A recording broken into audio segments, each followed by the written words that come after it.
Don't lie to a witch. This is a story of someone who did not give a witch the entire truth before they had some kind of spell work done. Shift. Clive. I stared at the rules, rereading them slowly. They were so weird. A woman in the store? Avoid aisle 7. I'd never been given instructions like this. Even when I worked as a bouncer at Everyone walking amongst us are who we think they are. I am back with another spooky story, and this one is called The Devil Calls Me His Child. We're gonna call the person who submitted. Please, I don't have any time for any gossip now. Eh? Yes. Look at do something with it. It's just money coming to me easily. Money coming in and needing me. Money coming in repeatedly. Money coming, it's just money coming. It's just money coming to me frequently. Money coming in to be with me. Money coming in secretly. Money coming, it's just money coming. It's just money coming to me always. Money coming in all day. Money coming in all pay. Money coming, it's just money coming. It's just money coming to me frequently. Money coming in to be with me. Money coming in secretly. Money coming, it's just money coming. It's just money coming to me easily. Money coming in and needing me. Money coming in repeatedly. Money coming, it's just money coming. It's just Don't lie to a witch. This is a story of someone who did not give a witch the entire truth before they had some kind of spell work done, and it backfired on them in a very heavy way. So there was this woman who believed that she was unlovable. She did not like the way that she looked. She did not like the way that she talked. She did not like anything about herself. Therefore, she felt that she needed to go to a witch. Now, this witch was supposed to work with dark energies, but this witch was very well known in this Mexican town. People would do work for her in exchange for spells. Like, people would go buy her food, would cook her food, would clean her home, would do her chores, legit, just so that they could get a spell done from her, because her spells were amazing and they were always spot on. Now, just because she did use and dabble into some of the black arts doesn't mean that she didn't do white magic. However, sometimes to get what your client needs for themselves or wants for themselves, it doesn't always need white magic. Sometimes you gotta dabble in the dark arts. Not everyone does that. I don't. Anyway, the lady that has no self-esteem goes to the witch, tells her about the issue that she's having, and does a ritual with the witch. The witch then says, you've got to continue this ritual on your own for months if you want it to be successful. So I'm gonna give you these dried up bugs, and with the guy that you're trying to attract, you're gonna grab these dry bugs, you're gonna crush them in your hand, and you're gonna add the dust from those dried bugs into this person's food. For months she did this. She enticed the guy into saying, I will make you lunch every single day for work. So he would come during lunch break, or he would come before the work day started so he could take a lunch to work from her. With every lunch, she would crumble up the bugs and put them in his food until she finally conquered him. And what happened? She never lived happily with him. He would MMA her very often. Everyone in the town knew that she went to the witch, but also everyone in the town knew that even though the spell was successful, it wasn't successful. So you better be fucking careful what you ask for, and don't lie to witches. Not everyone walking amongst us are who we think they are. I am back with another spooky story, and this one is called The Devil Calls Me His Child. We're gonna call the person who submitted the story Danny. Danny says for as long as he can remember, he couldn't stand being around people for too long. Other people would say, oh, he's just introverted, but Danny knew that it was something else. Danny's never gotten sick. Not once. Not even with the common cold. His parents told him that he was just lucky and that he should thank God for this. Deep down, Danny knew something wasn't right. Then a few years ago, he started having vivid memories of lives that he never lived. Some of them date all the way back to the 1700s. They come with so much detail, smells, sounds, faces that Danny should know, but does. And around that same time, the dreams started. In his dreams, the devil would appear. He never tried to scare Danny. He just spoke and told Danny to call him father. At first, Danny resisted, but the more he gave in, the lighter he felt. The more he said it, father, the more the world made sense. Danny said that the devil showed him things, gave him answers that he didn't know he needed. Well, Danny finally understood why the smell of food always repulsed him, or why he could go for days without eating a thing without feeling a shred of hunger. He understood why he didn't recognize the person in the mirror, why he's always felt like a stranger in his own skin.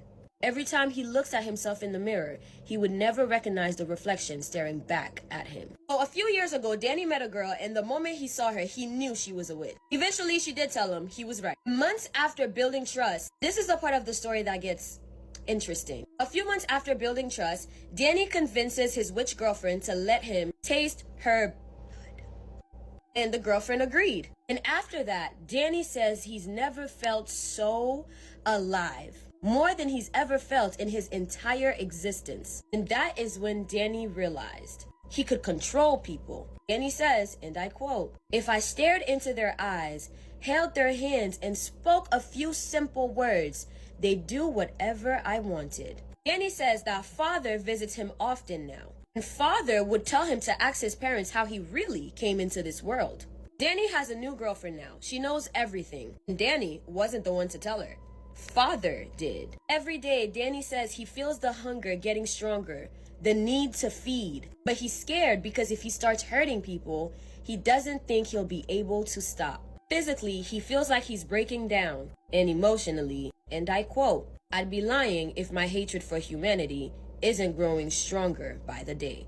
Wow. Thank you so much for submitting that story. If you have a spooky story that you want me to tell, please. Spooky Storytime, a follower that wants to remain anonymous, sent me the story and we're going to call it Holy Week. For the sake of this story, we're going to call her Kim.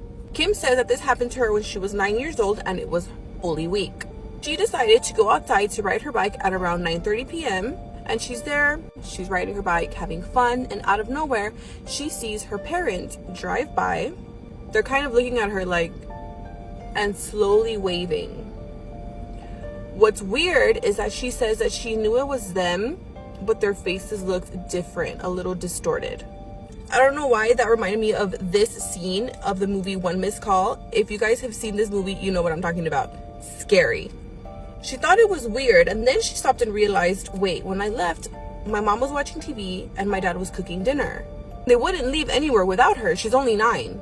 She hurries home and she says that she had the heavy feeling of someone just like looking at her, like if she was being watched. She gets home and there her parents are. She immediately tells them and they're kind of confused and they blow it off, of course. Later that night, she's asleep in her bed and she gets awoken by this loud bang at about 12:30 midnight. She ignores it, thinks that maybe she heard something, maybe she was dreaming, so she turns around, gets herself comfortable again, and then she hears like knocking, like a ring banging on like a chain link fence at her gate. So she's like, what the heck is that? She gets up, looks out the window, and she sees this shadow figure wearing like this hat and like some sort of material covering their face. She's scared, runs back into bed, covers herself, and she's like, okay, I'm just working myself because of what I saw earlier. Everything's fine. Calm down. The very next day, she gets up and she realized that her pet bird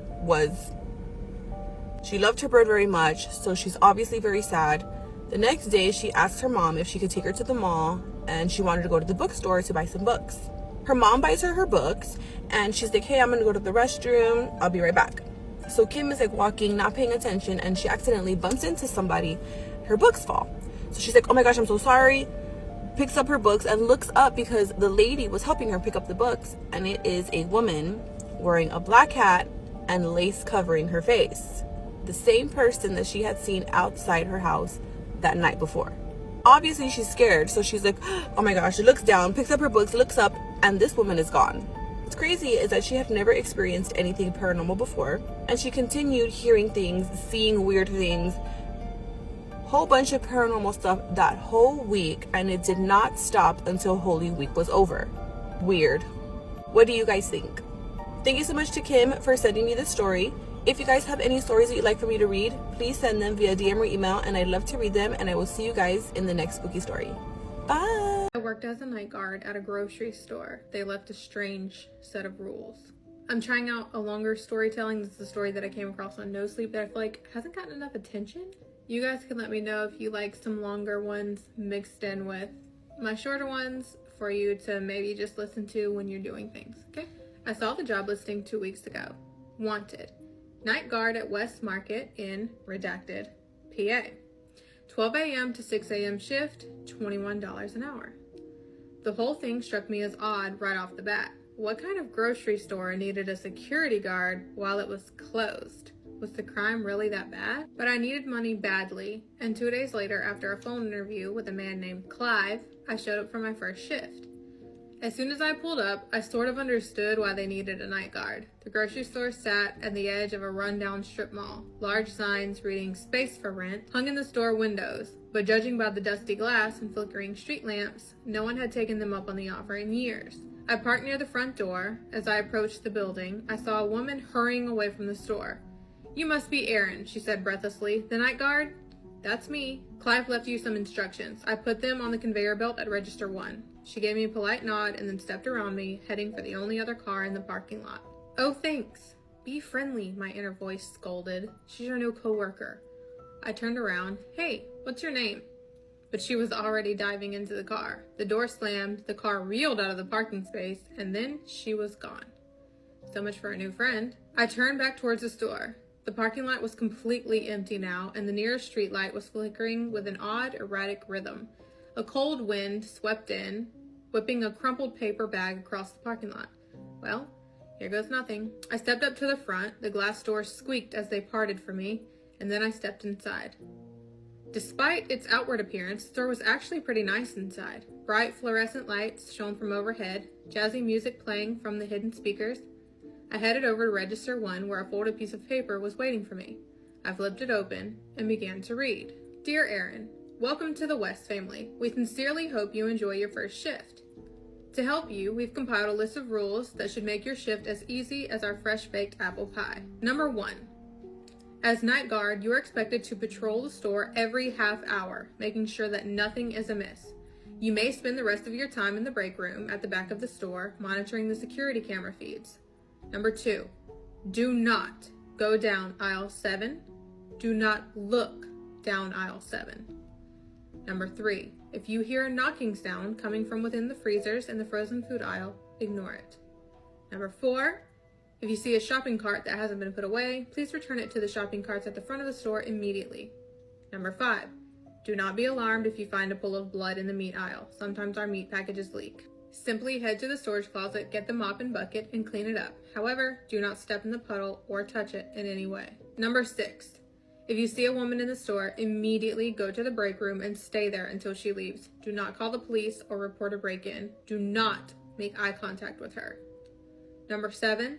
The music we play throughout the store is a pre-recorded disc of instrumental jazz. If the music ever stops, immediately go to the break room and stay there until it resumes. Number 8. Do not, under any circumstances, end your shift early. Thank you so much again. I hope you enjoy your shift. Clive. I stared at the rules, rereading them slowly. They were so weird. A woman in the store? Avoid aisle 7. I'd never been given instructions like this, even when I worked as a bouncer at a nightclub in a bad part of town. Maybe it was a test. They wanted to see how well I could follow instructions, no matter how absurd they were. I looked up at the security camera, staring down at me from the corner. Okay, challenge accepted. I glanced at my phone, 12:06. Might as well get my first patrol out of the way before getting settled in. It was odd walking through the store when it was so empty and quiet. All the breads and muffins had been stored away somewhere. White opaque plastic had been pulled down over the vegetable display to keep the cold in. When I got to the end, I made a right into the meat section.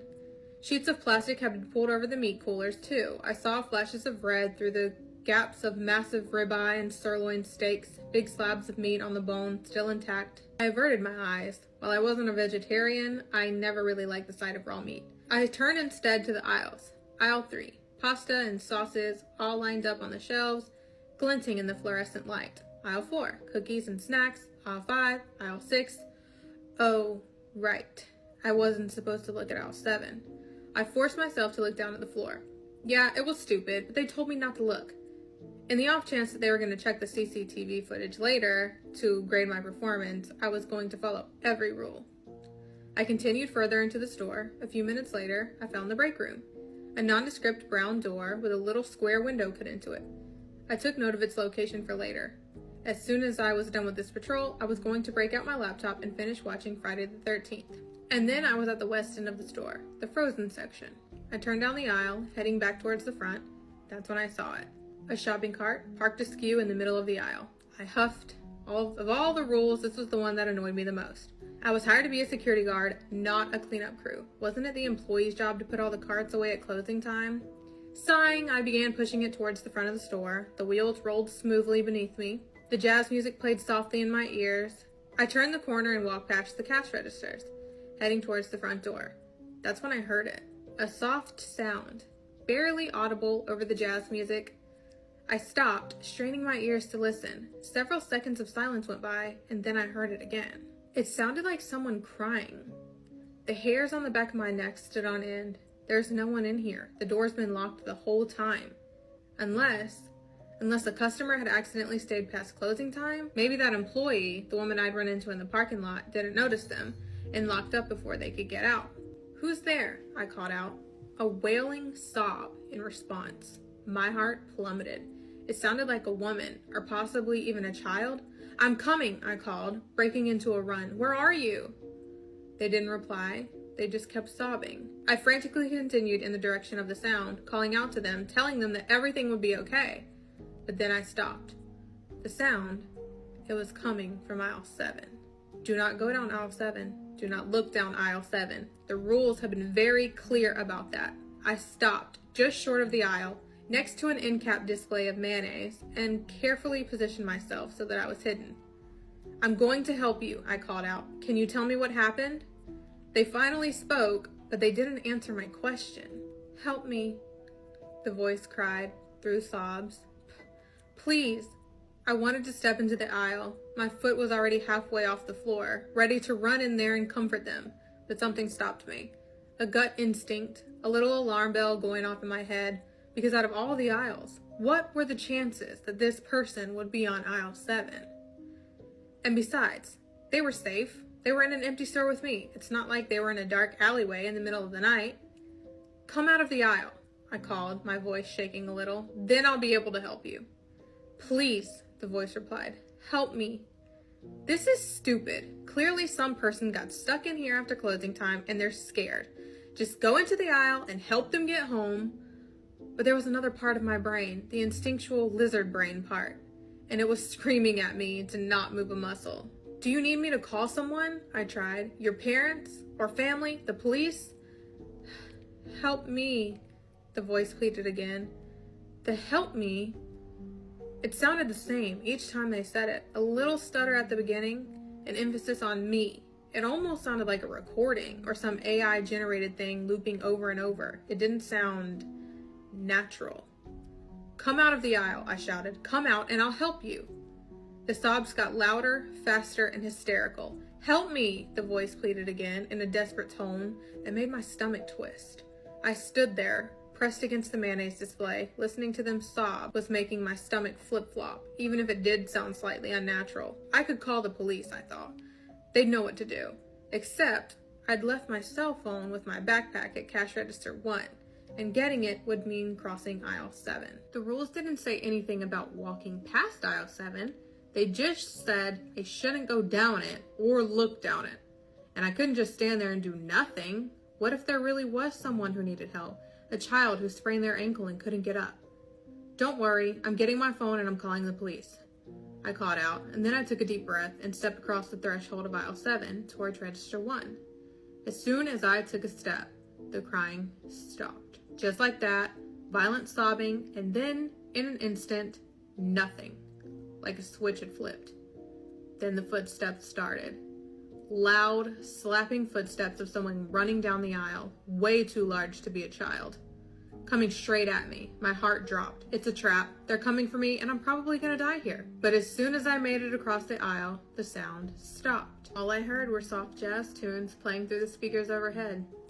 I hightailed it to the break room, completely forgetting about the cart I was supposed to return. The break room was small and cramped. The little square window in the door had been blacked out with construction paper from the inside. The only source of light came from the computer screen on the desk, displaying the security camera feeds. I scrolled through the feeds. I quickly noticed that none of them offered coverage of aisle 7. It seemed like the cameras were intentionally placed to avoid the aisle. After searching the grainy black and white video for anything amiss, I leaned back in the chair and closed my eyes.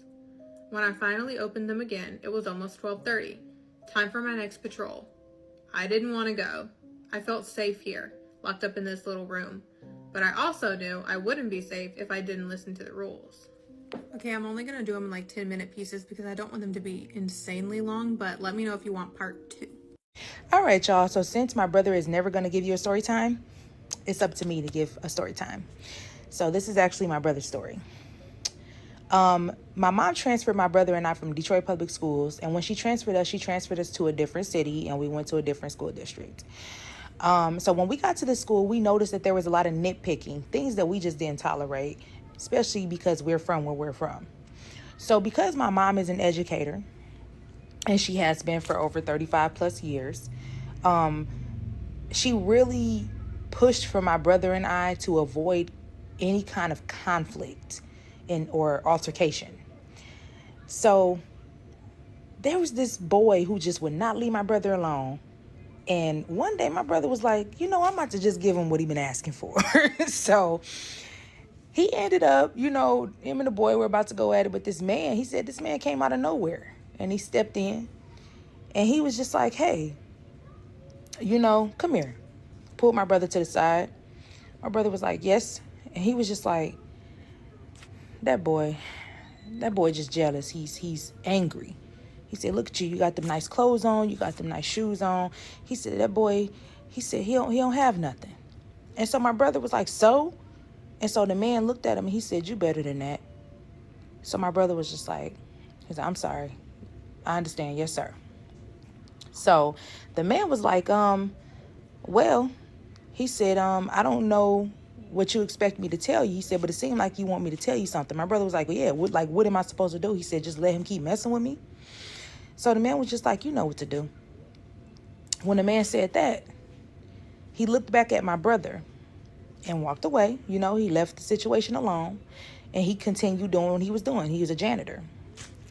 So my brother said that he looked down at his shoes and he said his shoes, it just started it lit up, take them off. So he said he took the shoes off and he put the shoes in the boy's locker, the one that he was about to fight.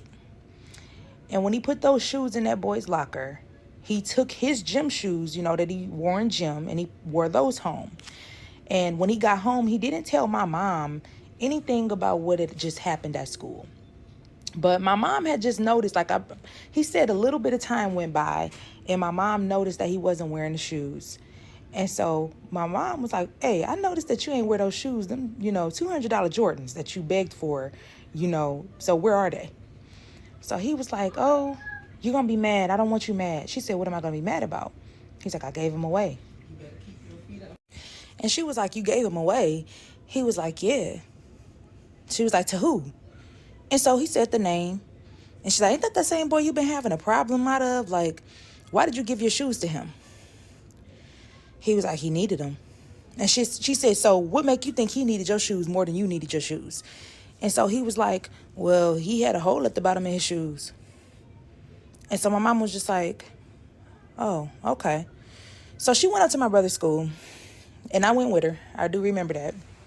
And when we got there to the school, my mom, she did go up there, but she didn't go up there to make a fuss about the shoes. She went up there to get the boy's sizes so that she can get him some stuff. So when she got up there, she wanted to thank the man that stepped in to, talk some sense into my brother. And so they were just like, oh, okay, well, what man was it, Richard? So my brother described him like, oh, the janitor, the one that be over on this area and whatever. He describing the area to him. And the woman was just like, So she called the janitor down. And my brother looked at him and he was like, that's not the janitor. That's not. She was like, well, this is the only one we have at the time. We haven't hired anybody else yet. So he was just like, no, what about, the one that was here yesterday? She said there wasn't a janitor here yesterday. So, of course, my brother was just like, oh, okay. He was like, that's weird, even though I know it was. So we get home, and my brother, at this time, we were living in a condo. So we pull up to the condo, and at this time, my brother, he's still thinking way too hard. He's thinking real hard about who that man was that talked sense into him that day. And so we get out the car, and he's like, He said, oh my. He said, look, that's a janitor. He live over here. He our neighbor. So my mom was just like, she said, call him over here. When she called him over, she was like, thank you. You know, you work at my son's school. And the man was just like, yeah. And he just smiled the entire time my mom was talking to him. And so my mom was just like, yeah, so she said, I just wanted to thank you for that. You know, that's all. I didn't want anything else. So the man walks off and she sees him walk like a little further down to the next area of condos. And so she was like, I'm going to send him a thank you card. So she walks down there and she saw him walk into the condo, right? So she's thinking he's probably a family member of the lady that lives there. So she goes up there and she said, hey, I wanted to, you know, give the fella who lives here with you a thank you card. And so the woman was just like, I live alone. My mom was just like, okay. So she hurried up and walked away. She didn't want to freak the lady out. So, you know, when God wants you to bless somebody, he'll make you bless them.